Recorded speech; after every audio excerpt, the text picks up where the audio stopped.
ఇబ్రహీం ట్రౌరే.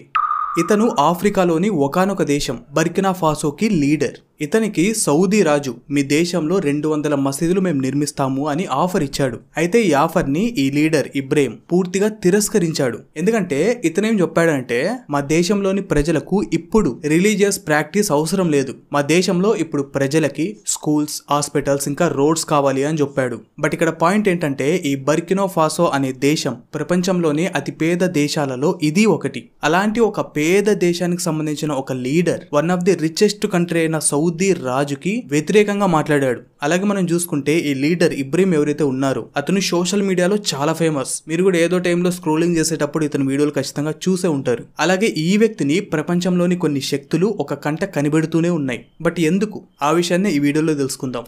మనం చూసుకుంటే బ్రిటిషర్లు మన ఇండియాని పాలించడానికి వచ్చినప్పుడు దోచుకోవడానికి వచ్చినప్పుడు ఒక స్ట్రక్చర్ ని నిర్మించారు. అదే బ్రౌన్ సాహబ్. ఈ బ్రౌన్ సాహబ్ లో కొంతమంది లీడర్స్ ఉంటారు, లైక్ నెహ్రూ గారు, పటేల్ గారు, ఇలా కొంతమంది ఉన్నారు. సో ఈ స్ట్రక్చర్ ని ఒక వారధిగా పెట్టుకొని ఇండియాని సులభంగా పరిపాలిద్దాం అనుకున్నారు. బట్ ఒకానొక సమయంలో ఈ బ్రౌన్ సాహబ్ లోని లీడర్సే స్వాతంత్రం కావాలని బ్రిటిషర్స్ కి వ్యతిరేకంగా పోరాడడం జరిగింది. అయితే మొత్తానికి ఒకానొక రోజు ఇండియాకి స్వతంత్రం లభించింది. అయితే బ్రిటిషర్లు ఇండియాను వదిలి వెళ్లేటప్పుడు ఇండియా ఆటోమేటిక్ గా డెమోక్రసీ దేశంగా మారిపోయింది, అంటే ప్రజాస్వామ్య దేశంగా మారిపోయింది. బట్ ఆఫ్రికా విషయంలో అలా జరగలేదు. అలాగే ఇక్కడ పాయింట్ ఏంటంటే, ఇండియాకి ఫ్రీడమ్ వచ్చే సమయానికి పరిపాలనకు సంబంధించి ఆల్రెడీ అన్ని సెట్ అయి ఉన్నాయి, లైక్ ఐపీఎస్, ఐఏఎస్, అడ్మినిస్ట్రేషన్, ఇవన్నీ కూడా ఒక విధంగా సెట్ అయి ఉన్నాయి. కాబట్టి ఇండియాకి ఒక ఫ్రీడమ్ వచ్చిన తర్వాత ప్రజాస్వామ్య దేశంగా ఒక సెట్ రైట్ గా ఉంది. అదే ఆఫ్రికా విషయానికి వస్తే, ఆఫ్రికాని ఈ ఫ్రెంచ్ పీపుల్ పరిపాలించడానికి వచ్చారు, లైక్ దోచుకోవడానికి వచ్చారు. మనం చూసుకుంటే ఆఫ్రికాలో చాలా దేశాలు ఉన్నాయి. ఆ దేశాలన్నింటిలో 1/3 దేశాలు ఈ ఫ్రెంచ్ వాళ్ళే పరిపాలించారు. అయితే ఒకానొక టైంకి వీళ్ళు కూడా ఆ ఆఫ్రికాను వదిలేసి వాళ్ళ ఫ్రాన్స్ కి వెళ్లిపోయారు. ఆ విధంగా ఆఫ్రికాలోని కొన్ని దేశాలకు స్వాతంత్రం లభించింది. బట్ అది ఫేక్ ఇండిపెండెన్స్. వాళ్లకు ఇండిపెండెన్స్ జస్ట్ నేమ్ సేక్ కి వచ్చింది. ఎందుకు ఇలా అంటున్నానంటే, ఇండియాని బ్రిటిషర్లు వదిలి వెళ్ళినప్పుడు ఇండియా కంట్రోల్ ఇండియా దగ్గరే ఉంది. బట్ ఫ్రెంచ్ వాళ్ళు ఆఫ్రికాలోని కొన్ని దేశాలు వదిలి వెళ్ళిపోయినప్పటి నుంచి స్టిల్ ఇప్పటికీ ఆ దేశాలకు సంబంధించిన ఫుల్ కంట్రోల్ ఆ ఫ్రాన్స్ దేశానికే ఉంది. ఎస్, ఎలా అంటే, ఈ ఫ్రెంచ్ వాళ్ళు ఆఫ్రికా దేశాలను వదిలి వెళ్లిపోయే ముందు ఆయా దేశాలలో కొద్దిగా పేరున్న వ్యక్తులు లేదా లీడర్స్ వాళ్ళని ఎంచుకోవడం జరిగింది, ఎవరైతే వారి మాట వింటారో. సో ఆ విధంగా ఆయా దేశాలలో కొంతమందిని తీసుకొని ఆ దేశాలకి లీడర్లుగా మార్చి ఆ దేశాలను వదిలి వెళ్లిపోయే ముందు ఈ ఫ్రెంచ్ వాళ్ళు ఆ లీడర్స్ చేత కొన్ని అగ్రిమెంట్స్ సైన్ చేయించుకున్నారు. ఆ అగ్రిమెంట్స్ ఏంటంటే, ఫస్ట్ ది మిలిటరీ అగ్రిమెంట్. ఈ మిలిటరీ అగ్రిమెంట్ ఏంటంటే, ఈవెన్ ఫ్రెంచ్ వాళ్ళు ఆఫ్రికన్ దేశాలు వదిలి వెళ్లిపోయినప్పటికీ ఆయా దేశాలలో ఫ్రెంచ్ మిలిటరీ ఉంటుంది, ఫ్రెంచ్ మిలిటరీ క్యాంప్స్ ఉంటాయి. అలాగే ఆయా దేశాల్లోని ప్రజలకు ఈ ఫ్రెంచ్ మిలిటరీనే మిలిటరీ ట్రైనింగ్ ఇస్తుంది. అక్కడున్న ఫ్రెంచ్ క్యాంపులు అలాగే ట్రూప్స్ ఎవరైతే ఉంటారో వాళ్ళందరినీ కూడా ఆ దేశాలు తిరిగి ఫ్రాన్స్ కి వెళ్లిపోండి అని చెప్పడానికి వీల్లేదు. ఇంకా రెండో అగ్రిమెంట్ వచ్చేసి కరెన్సీ అగ్రిమెంట్. ఈ అగ్రిమెంట్ ఏంటంటే, ఆయా దేశాల్లోని కరెన్సీని ఈ ఫ్రాన్స్ వాళ్ళే కంట్రోల్ చేస్తారు. లైక్ ఫర్ ఎగ్జాంపుల్ చెప్పాలంటే, ఆఫ్రికాలోని కొన్ని దేశాలు సిఎఫ్ఏ ఫ్రాన్స్ ని వారి కరెన్సీగా భావిస్తారు. ఈ సిఎఫ్ఏ ఫ్రాన్స్ కరెన్సీ ఎవరి ఆధీనంలో ఉంటుంది? ఫ్రాన్స్ ఆధీనంలో ఉంటుంది. అంటే వారి దేశాల్లోని కరెన్సీ మీద వారి కంట్రోలే లేదు. This is more than enough. ఆ దేశాలన్నీ కూడా ఇప్పటికీ ఫ్రాన్స్ కంట్రోల్లోనే ఉన్నాయి అని. సో ఈ అగ్రిమెంట్ ప్రకారం ఫారిన్ రిజర్వ్స్ అన్ని కూడా ఈ ఫ్రాన్స్ కంట్రోల్లోనే ఉంటాయి. ఇంకా మూడో అగ్రిమెంట్ వచ్చేసి ఎకనామిక్ కాంట్రాక్ట్స్. మనం చాలా సినిమాలు చూసే ఉంటాం.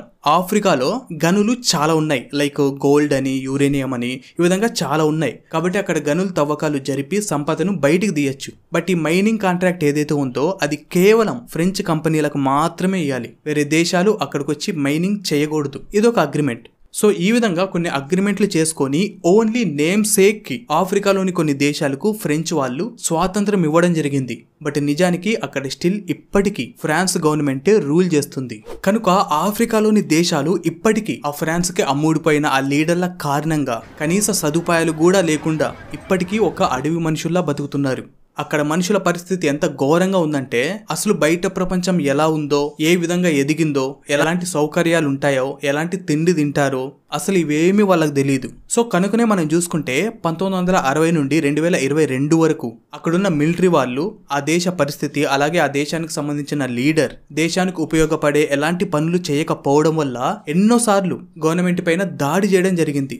బట్ ఎన్నిసార్లు దాడి చేసినా కూడా తిరిగి కొత్త లీడర్ వస్తాడు, అతను కూడా సైలెంట్ గా ఉంటాడు. కొత్తగా వచ్చిన ఏ ఒక్క లీడర్ కూడా ఫ్రెంచ్ గవర్నమెంట్ కి వ్యతిరేకంగా ఒక్క మాట కూడా మాట్లాడాడు. అక్కడుండే ఫ్రెంచ్ మైనింగ్ కంపెనీలకు కానీ లేకపోతే ఫ్రెంచ్ మిలిటరీ ట్రూప్స్కి కానీ వ్యతిరేకంగా ఒక చిన్న చర్య కూడా తీసుకోడు. అయితే దీనికి ఒక కారణం కూడా ఉంది. ఎవరైతే ఈ ఫ్రెంచ్ అగ్రిమెంట్లకి అలాగే ఫ్రాన్స్ గవర్నమెంట్కి వ్యతిరేకంగా మాట్లాడతారో వాళ్ళందరినీ కూడా ఈ ఫ్రాన్స్ వాళ్ళు అసాసినేట్ చేయడం జరిగింది. అంటే వ్యతిరేకంగా మాట్లాడిన ప్రతి ఒక్కరు కూడా పరలోకానికి వెళ్ళిపోయారు. నేనేం మాట్లాడుతున్నా మీకు అర్థమయ్యే ఉంటుంది. సో ఈ భయం కూడా ఆఫ్రికన్ దేశాలలో చాలా ఉంది. సో ఈ విధంగా పరిస్థితులు సాగుతుంటే అప్పుడే ఒక లీడర్ పుట్టుకొచ్చాడు. అతనే థామస్ సంకారా. ఈ థామస్ కూడా మిలిటరీలో చేరాడు. అలాగే అక్కడున్న ఫ్రెంచ్ దళాల ద్వారే ఆర్మీ ట్రైనింగ్ కూడా తీసుకున్నాడు. అయితే ఇతని మనసులో ఒక్కటే ఉండేది, అతని దేశంలో జరుగుతున్న ఈ అక్రమాలన్నీ కూడా ఆపేయాలని. సో అందులో భాగంగానే అతను ఎప్పుడైతే లీడర్ అయ్యాడో, లీడర్ అయిన వెంటనే ఫ్రెంచ్ గవర్నమెంట్ తో చేసుకున్న ఈ అగ్రిమెంట్ కి వ్యతిరేకంగా మాట్లాడడం మొదలుపెట్టాడు. ఈవెన్ మనం చూసుకుంటే IMF దగ్గర అలాగే వరల్డ్ బ్యాంక్ దగ్గర కూడా మాకు ఎలాంటి లోన్స్ అవసరం లేదు అని ఓపెన్ గా చెప్పాడు. అలాగే ఫ్రెంచ్ కంట్రోల్లో ఉన్న ఈ CFA ఫ్రాన్స్ కరెన్సీని కూడా మా దేశంలో ఉండకుండా చేస్తామని చెప్పాడు. సో ఈ విధంగా ఎన్నో స్టెప్స్ ఫ్రెంచ్ గవర్నమెంట్కి అలాగే వారి అగ్రిమెంట్కి వ్యతిరేకంగా తీసుకోవడం మొదలుపెట్టాడు. ఆ తర్వాత ఇతన్ని ఆ దేశ ప్రెసిడెంట్ అరెస్ట్ చేసి జైల్లో పెట్టారు. బట్ తర్వాత ఈ థామస్ సంకారా డిప్యూటీ అయిన బ్లైజ్ కాంపైర్ ఆ ప్రెసిడెంట్ కి వ్యతిరేకంగా పోరాడి ఆ ప్రెసిడెంట్ ని ఆ పదవి నుంచి తొలగించి జైల్లో ఉన్న ఈ థామస్ సంకారాని బయటికి తీసుకురావడం జరిగింది. ఎందుకంటే ఈ డిప్యూటీ పర్సన్ అయిన బ్లైజ్ కూడా ప్రజల్లో చాలా ఆదరణ ఉంది. అయితే ఇక్కడ వింత ఏంటంటే ఇదే బ్లైజ్ ఆ తర్వాత కొన్ని రోజులకు థామస్ సంకారాని అసాసినేట్ చేయడం జరిగింది. But we don't know French government కి అలాగే ఇతని మధ్య ఎలాంటి సంబంధాలు ఉన్నాయో. మేబీ ఇతను కూడా ఫ్రెంచ్ గవర్నమెంట్ కి అమ్ముడుపోయాడేమో. అది పక్కన పెడితే ఈ థామస్ సంకారా డెడ్ బాడీ కూడా ఎవరికి దొరకలేదు. తెలిసిన ఇన్ఫో ప్రకారం అతని బాడీని చిన్న చిన్న పార్ట్స్ గా కట్ చేసి ఎవరికి అతని బాడీ దొరకకుండా చేశారు అని చెప్తున్నారు. వై బికాస్ అతని బాడీ కనుక దొరికితే ఆ దేశ ప్రజల కోపాన్ని ఎవరు తట్టుకోలేరు. బట్ థామస్ చనిపోయిన తర్వాత ఈ ఉద్యమం ఏదైతే ఉందో వాళ్ళ దేశంలో మార్పు రావాలని, ఫ్రెంచ్ గవర్నమెంట్ రూల్ ఉండకూడదని, థామస్ చనిపోయిన తర్వాత ఆ ఉద్యమ పోర్ అనేది ఆగిపోయింది. మళ్ళీ ప్రజలకు భయం పుట్టుకొచ్చేసింది. ఇంకా థామస్ చనిపోయిన కొన్ని రోజులకే ఈ బ్లైజ్ లీడర్ గా మారిపోయాడు. అయితే ఆ తర్వాత ఇంకొక లీడర్ పుట్టుకొచ్చాడు. అతనే ఇబ్రహీం ట్రయోరీ. ఈ లీడర్ ద్వారా 2014లో తిరిగి ఉద్యమం మళ్ళీ మొదలైంది. సో ఎప్పుడైతే ఈ ఉద్యమం మొదలైందో ఈ బ్లైజ్ ఆ దేశాన్ని వదిలి పారిపోయాడు. ఇంకా ఈ ఇబ్రహీం థామస్ సంకారా ఏవైతే చేశాడో ఫ్రెంచ్ అగ్రిమెంట్లకి ఫ్రెంచ్ గవర్నమెంట్ కి వ్యతిరేకంగా మాట్లాడడం, వాళ్ళ దేశ కంట్రోల్ వాళ్ళ దేశానికి ఉండాలని చెప్పడం, ఇవన్నీ కూడా చేశాడు. చాలా మంది ఏమని నమ్ముతారంటే ఈ Ibrahim Traore nothing but a new Thomas Sankara అని.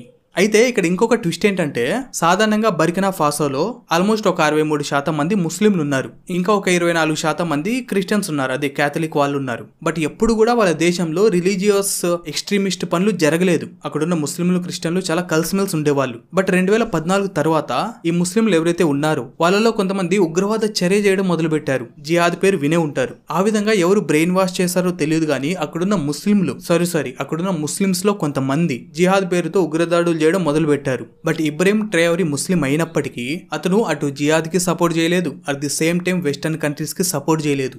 ఇంకా చెప్పాలంటే ఎవరైతే ఉగ్రవాద చర్య చేస్తున్నారో వాళ్ళ మీద ఘోరంగా అటాక్ చేయడం మొదలు పెట్టాడు. అసలు ఎవరైనా మతం గీతం అని ఏదైనా ఓవర్ యాక్షన్ చేస్తే కొట్టి మరి తర్వాత మాట్లాడేవాడు. రిలీజియన్ కి సంబంధించి ఎవరైనా కూడా ఎక్స్ట్రీమిస్ట్ పనులు చేస్తే డైరెక్ట్ గా అటాక్ చేసేవాడు. That's a good thing actually. అలాగే ఇందాక చెప్పినట్లు థామస్ సంకారా ఏవైతే స్టెప్స్ తీసుకున్నాడో ఫ్రెంచ్ గవర్నమెంట్ కి వ్యతిరేకంగా, IMF లోన్ కి వ్యతిరేకంగా, అలాగే CFA ఫ్రాన్స్ కరెన్సీ వాళ్ళ దేశంలో ఉండకూడదని, ఇలా ఏవైతే వ్యతిరేక పనులు ఉన్నాయో ఇవన్నీ కూడా ఇబ్రహీం ట్రయోరీ కూడా చేశాడు. అలాగే ఈ ఇబ్రహీం ఎవరిని కూడా నమ్మేవాడు కాదు. కొద్దో గొప్ప రష్యాని నమ్మేవాడు.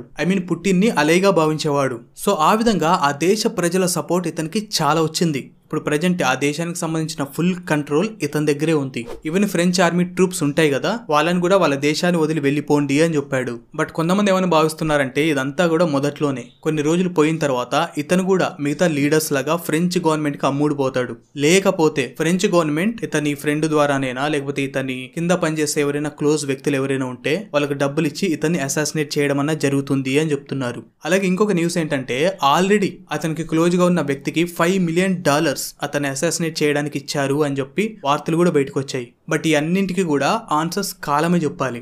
అలాగే ఇతను 2023లో అలాగే 2024లో కూడా ఎలక్షన్స్ పెడతా అని చెప్పాడు. బట్ ఇప్పటికీ అక్కడ ఇంకా ఎలక్షన్స్ స్టార్ట్ చేయలేదు. అలాగే మొదట్లో చెప్పినట్లు సౌదీ రాజు 200 మసీదులు వాళ్ళ దేశంలో నిర్మిస్తామంటే ఇతను ఒప్పుకోలేదని చెప్పా కదా, అది కూడా అఫీషియల్ ఇన్ఫర్మేషన్ అయితే కాదు, ఒక రూమర్ లా బయటకు వచ్చింది. బట్ అది నిజమో కాదో ఆ వార్త కూడా తెలియాల్సి ఉంది. సో ఫ్రెండ్స్, ఈ ఇబ్రహీం ట్రయోరీ గురించి మీరేమనుకున్నారో ఖచ్చితంగా కామెంట్ చేయండి. నెక్స్ట్ వీడియోలో మళ్ళీ కలుద్దాం. థ్యాంక్ యూ అండ్ జై హింద్.